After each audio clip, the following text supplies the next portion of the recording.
If you are a Moana fan, if you're a Moana fan,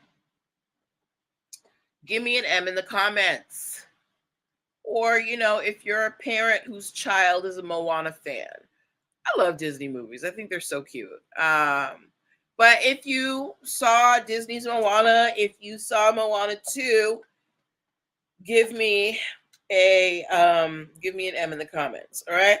So it's no secret Moana was a big hit in the theaters.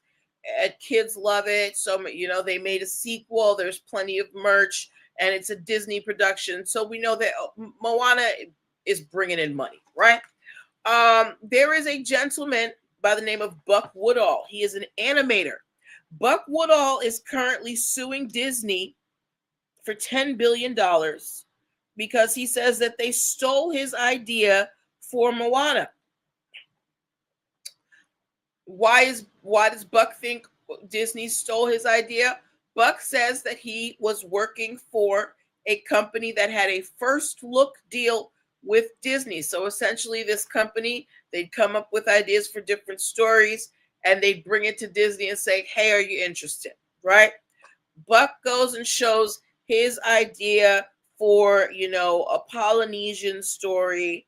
A girl, it has a Polynesian god with tattoos and a girl and a surfboard and all this stuff, right? He says he showed it to his manager, who then showed it to a Disney exec.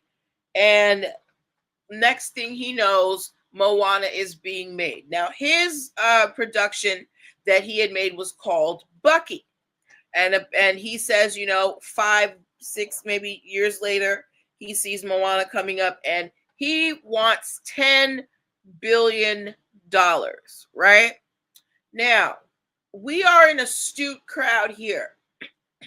What do we think Buck would need in place to be able to prove, one, that he has the rights to the story, and two, that, it was infringed upon, right? So Buck is saying that he was working for a company and he showed his idea to his manager. Now, when you work for this company, was there an agreement that whatever you create belongs to the company?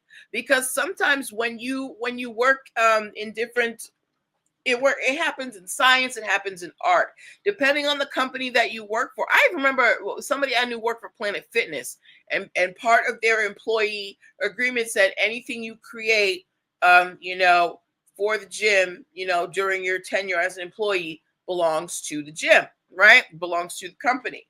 So Buck, when you signed your employment deal with this animation company, was there a clause in there that maybe you missed saying that anything that you create in the company belongs to the company? Because they have the right to say that. Now, you don't have to agree, but if you signed it, then it's technically not yours. Now, let's say there wasn't that phrase, right? What is Buck Woodall going to have in place in terms of showing proof that this was actually his creation, right? Now, ideally, he would have some type of copyright in place. But because of how long ago this happened, even though it's not that long ago, I doubt it.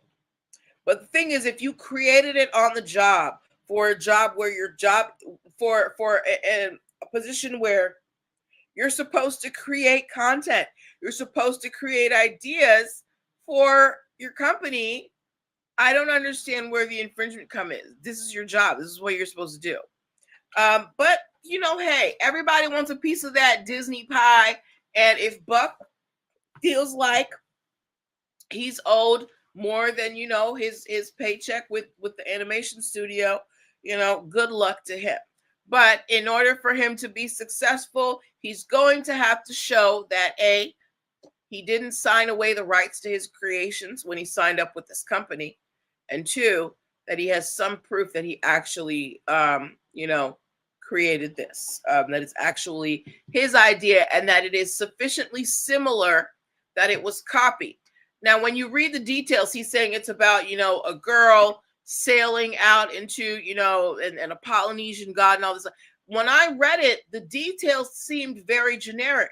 I've seen a lot of, stories based, about in Polynesian myths.